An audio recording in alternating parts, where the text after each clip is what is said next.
Okay, back for another episode review of Secret Invasion, Series 1, Episode 4. The title of this episode is called Beloved. Before we get to this episode review, this is going to be some cheap plug for my latest videos on my channel this week. Later on in the week, I'm reviewing NWA/WCW's Great American Bash 1990. I did a voting poll on my community tab on my channel for what's the next classic WWE pay-per-view review, because the month of July I'm going to review some classic Great American Bash shows on the WWE side, not just on the WCW side. So your choices are Great American Bash 2006, Great American Bash 2007, Great American Bash 2008, and Great American Bash 2009, or The Bash. Those are the choices on the community tab or the voting poll. And I think I'm going to review, one of those Great American Bash shows this weekend. So stay tuned for that. And also, I'm going to review Clash of the Champions 2. It might not be this week, but probably next week. Who knows? But stay tuned for that. So I think that is the cheap plug. I think. Oh yeah, the Black Widow review. Boy, I think I'll probably do it next week. So I need to review some Phase 4 MCU films. It's been almost 2 years since I review an MCU film. I think the last one was Far From Home from 2019. So yeah, those are the plugs of those latest videos. So anyway, let's go back and review this episode of Secret Invasion, Series 1, Episode 4. I really doubted they're going to do a second series, I don't know if this is setting up something like the next Avengers film. I don't know. They have to wait and find out. Anyway, so Beloved is the title of episode 4. The end of this episode. I'm gonna get to that later on, but I'm gonna say this is much better than episode 3. Episode 3 was a bit bland. The second act of the third episode was good, but the first half was disappointed. This was a bit better, man. I think there's flaws of this episode, or even the show overall, but in this episode. But we're halfway there. I'll get to my overall thoughts so far of the show. So anyway, Gaia lives. That's the shocker. I said in my last episode review that I think Gravik killing off Gaia, that was a bit red herring. I said she's not going to be the most important character of the show, but unfortunately I was wrong. She survived. There's flashbacks of her, getting into this machine. They never explain how this machine going to work. I have to wait and find out, because we got about we got about 2 more episodes after this. 5 and 6. This episode review, it might be on Monday, it might be on Tuesday. I'm trying to upload this episode a day or 2 days before the next episode that comes out Wednesday, because it comes out every Wednesday, the Secret Invasion show. Anyway, I was really shocked about her. Maybe they're gonna give Emilia Clarke a big role, in this show. I thought this is gonna be a red herring. She's gonna be the working with Gravik, but instead I think she's kind of like tweener at this moment in time. But I use wrestling terms in when I'm reviewing superhero shows, whether it's DC or Marvel. But anyway, she is a tweener of this show, but I think she's like babyface. You had her talking with Talos about, we need to, we're people without a planet, we need to show our heart, blah blah blah, and you say, you're deluded. You could tell Gaia and Talas's relationship. You know, I said in the first episode review of this show. I'm gonna say it right now that I think it's strained. I think like Gaia is still holding a grudge at Talas because of her mum's death. But blaming Talas for her mum's death, you know. But anyway, I'll get to Talas in the end because the ending was a bit wow.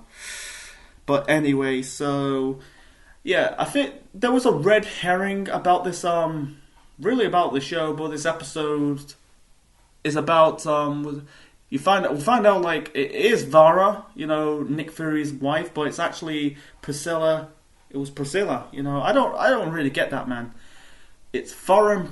It's Vara. Vara is like VARRA, but it's Priscilla. I don't really get that. So anyway, so you have this scene in the beginning parts of the scene, like I think Priscilla, Vara, whatever you call her, at church. You know, I think like the choir singing Deep River. You had Rhodey said that like you know. I think Priscilla, I'm going to call her Priscilla, you know, Priscilla tells Rhodey that, you know, Fury got fired, but, yeah, and like, Rhodey, said to, Priscilla that,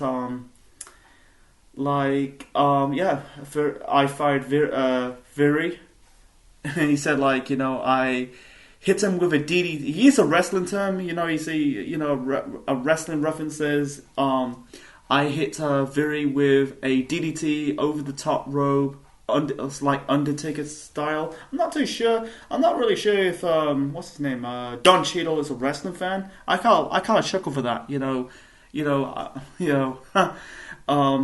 I DDT Fury over the top off the top rope like Undertaker.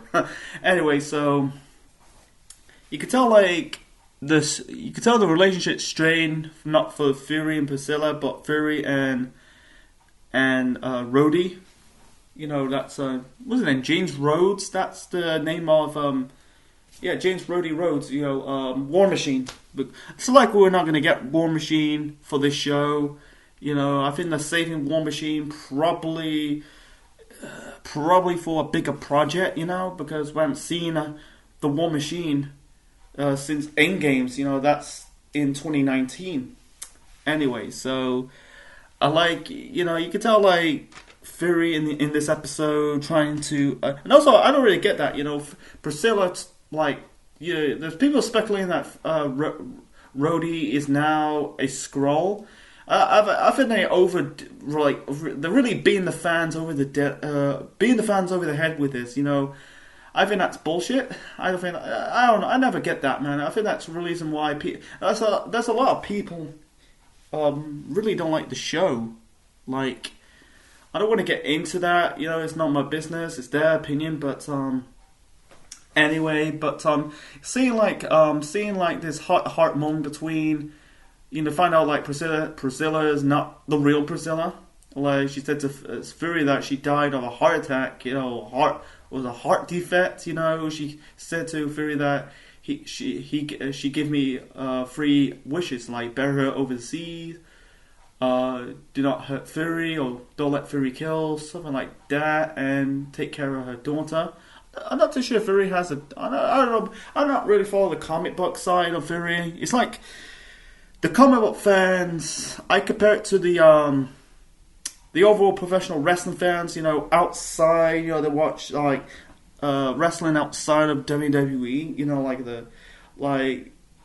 and then you got the casual fans who just watch WWE. You know, that's why I compare the comic book fans to it. You know, they've got more of the backstory of the characters, whether it's DC and Marvel.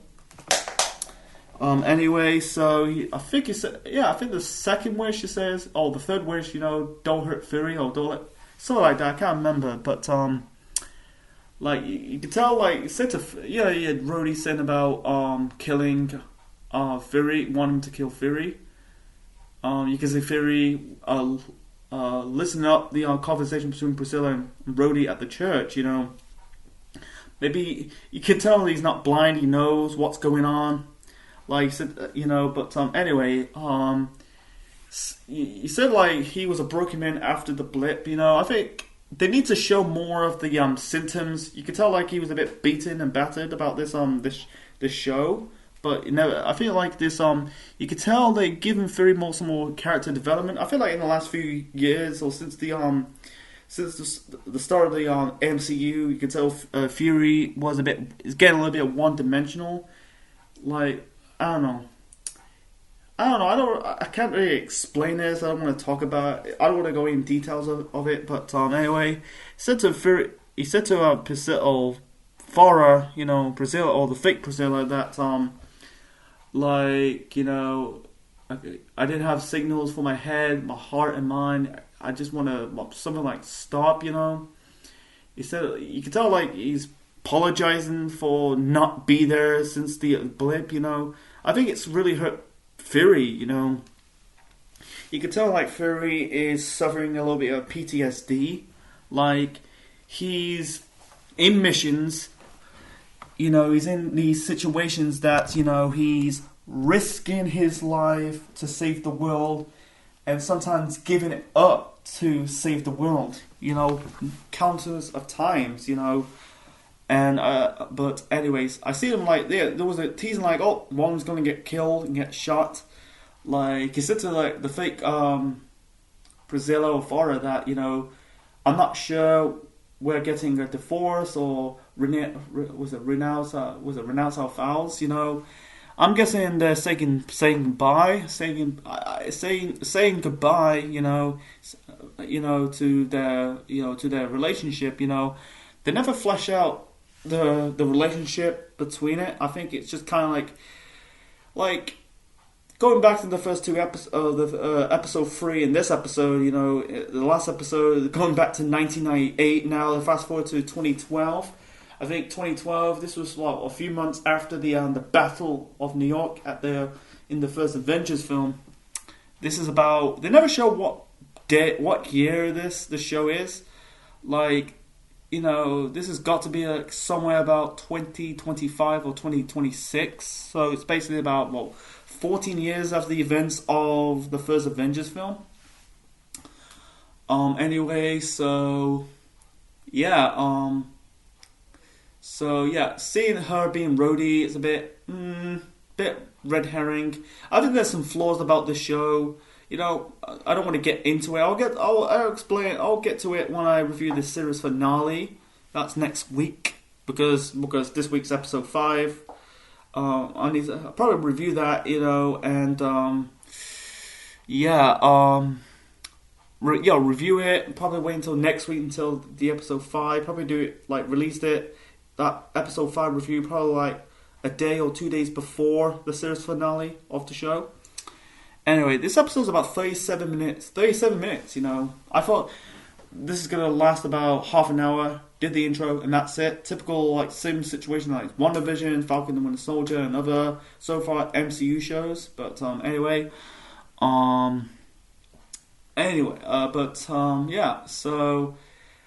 I don't know if they're gonna stay together.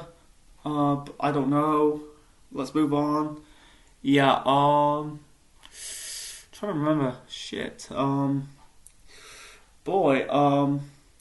think you can tell this episode.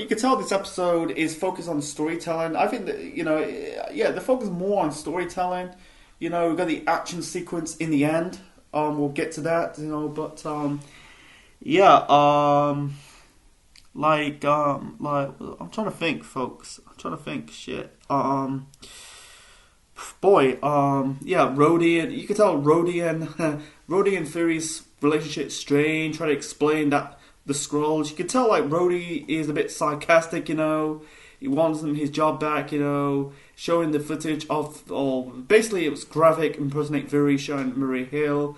You know, he said how do you explain a court? That's not me. That's some big black. Was it 6 foot bald, one-eyed, extraterrestrial? You know, but you can tell. I think I can see Rhodey going to believe Fury somehow. Probably at the last episode or the next episode. But you can tell like he's not believing there's scrolls in the planet. He said there's scrolls in the U.S. government. You can tell he's not believing that. You know, they're drinking this whiskey. Don't know what the brand.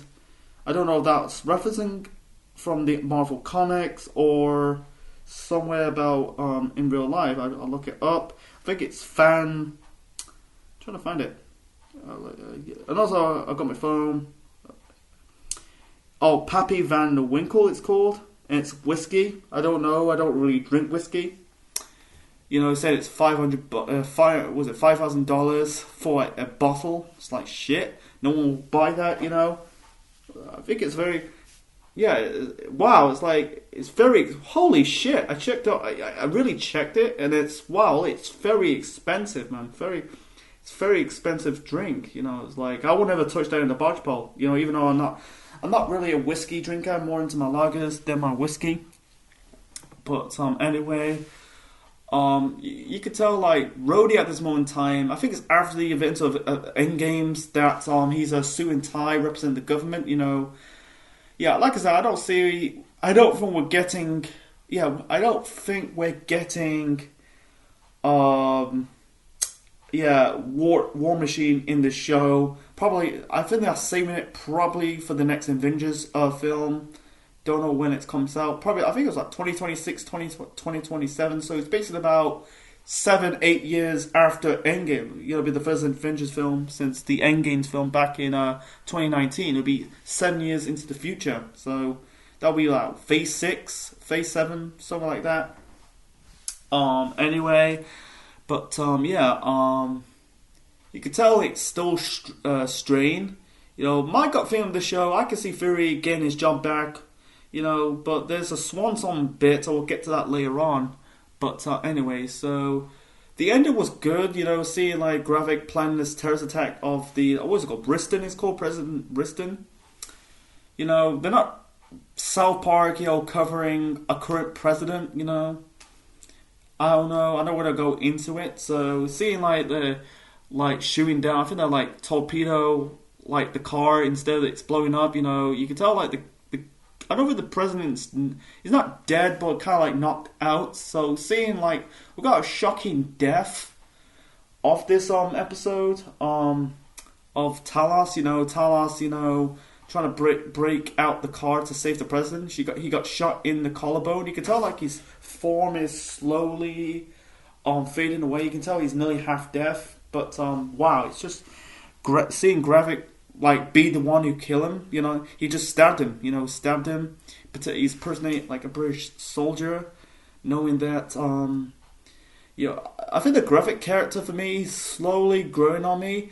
And this is the problem about today of superhero films and TV shows. You know, like every time like a superhero villain or supervillain, my apologies, a baddie starting to like growing some character development, they end up getting killed off. You know. But yeah, it's just what it is. You know, maybe they don't have plans for that villain to be in a future movie or future project. But anyway, but seeing Talos getting killed, that's a bit shocking.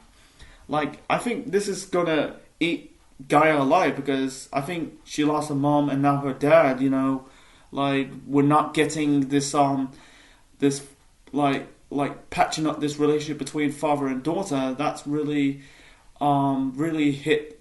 Really, I don't know, man. This like you know. But seeing like, and also when there's one red herring, like seeing Gravik, you know, killing a Secret Service man with the trunk, her hands, one of his arms turned to tree trunks, saying like, oh, it's Groot, but that's all bullshit because Groot never kills, you know. Groot's just a humble creature saying I am Groot, but that's I don't know, it's a bit red herring, you know. You know, I think that people just do not like the show. Maybe they don't follow the comics, you know. But anyway, but seeing like Talos getting killed, that was a bit shocking. And like this show has got a little bit shocks and twist of the show. Sometimes it could be a bad thing, sometimes it could be a good thing. It's kind of vice versa. But yeah. But seeing Viri's shock that you know Gravik kills Talos, you know, I think I could see a swan song between Fury, because Fury's been around since the beginning. I think he played in the ending of the first Iron Man film. Planting the seeds of the formation of the Avengers. He's I consider Fury's the architect. He's the one to tell Tony Stark, to form the Avengers. He's been in most of these Marvel films so far, and this is his first starring role of a Marvel anything. Some say, I watched a video some say it's losing steam. Maybe it is losing steam. I'll get to my overall thoughts of the show soon. But seeing losing, so far he lost people he lost people he know. They're not he lost his, I don't know, he lost his companions. First off, he lost Maria Hill by Gravik, and now Gravik killed Talos. This is kind of wow, holy shit, man. It's is he gonna get killed off? Is Samuel Jackson's gonna stay on to do future projects? He haven't got long left in this planet. If the guy's about 75, and he said in the interview, I found on Wikipedia that he's working out, but I can see a beer belly. He looks like he's got a beer gut. You can tell he's not a young man anymore. It's not like Stallone. Stallone's in his mid-70s. I think he's 76. He's somewhere in his 70s. He's still in good shape. He changed things up, but yeah. Seeing Gravik being the one killing Talos, I think in the last episode, I think he had ties with Gravik, But they need to we need to find out in episode 5. I need to find out what episode 5. How's it gonna, a flashback of Gravik and Talos. It gets more of that backstory. How he's working with Gravik, betraying Gravik, vice versa. But I think that's it. I think this is a better episode. Not a must see. Yeah, he's a. And I think what's his name? Trying to find it. Grog. What's it called? Bogan? Not Bogan. Not. What's his name? I'm trying to remember who he is. Yeah, I got. What's his name? It's one of the henchmen, the lead of Gravik's group. Trying to find it. What's his name? Dalton. I think he's called Rosa Dalton. No. That's a girl.